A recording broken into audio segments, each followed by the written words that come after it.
Today on Building Space, we explore the ins and outs of using professional services of a commercial realtor. And later, we'll go on site with an industry expert to show us the ropes. Don't go anywhere. This is Building Space.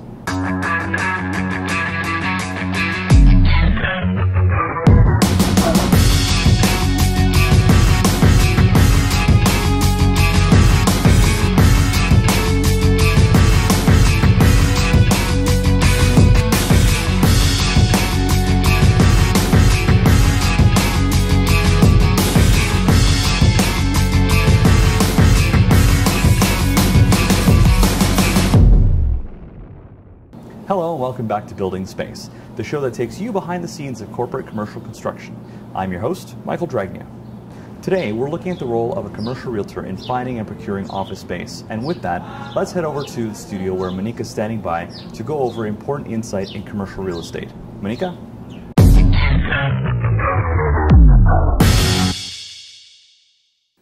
Thanks, Michael. Sure is lonely here without you. Are we kidding? No, it's not. But he doesn't need to know that. Okay.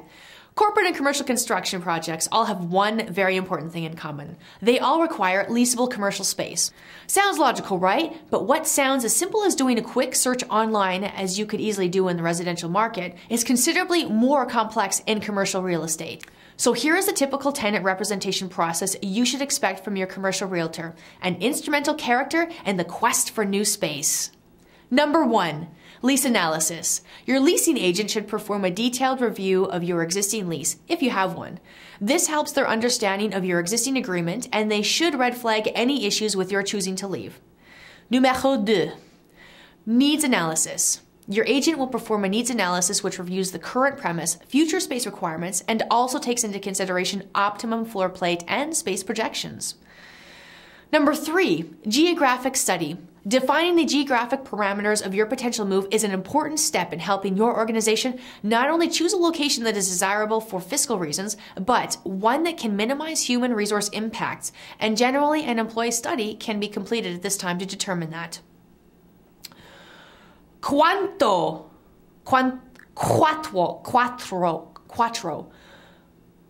Number 4, alternative analysis. Your agent will perform a comprehensive market search and present to you what they've come up with. Number 5, building tours. When a short list of potential spaces is agreed upon, your agent will bring you to physically tour the potential spaces to help your decision-making process. And lastly, number 6, leasing paperwork. After the perfect space is found, your agent will work on your behalf to negotiate leasing costs, terms and conditions, and ultimately get you into that commercial space you've always dreamed of.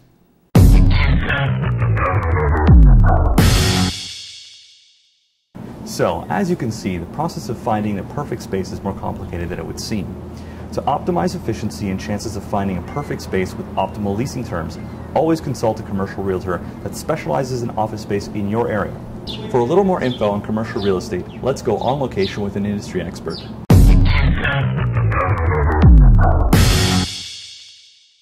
Hello, my name is Chris Vivey. I'm an employee at Colliers International, and I focus on office leasing. Been doing this now for going on 10 years, and I focus on technology and media related companies in the downtown west and midtown markets. I highly focus on brick and beam and cool office space, funky office space, as that's typically what media related companies are looking for. Typically, I'll get a phone call from a prospective client looking for some office space, and the first thing I'd like to know is their budget.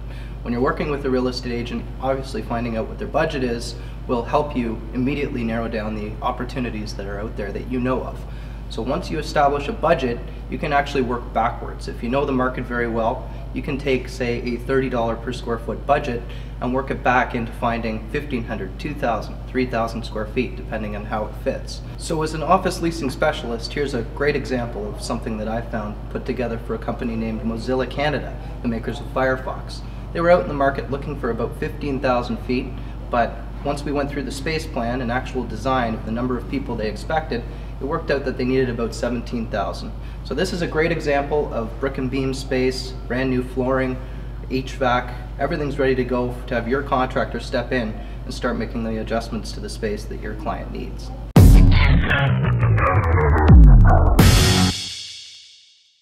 As always, the primary rule of any activity in corporate commercial design and construction is liability.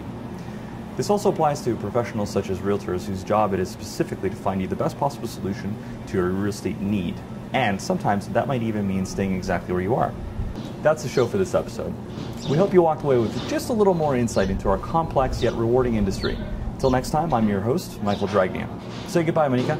Goodbye, Monica. Foiled again by that man. Goodbye, everybody. See you next time.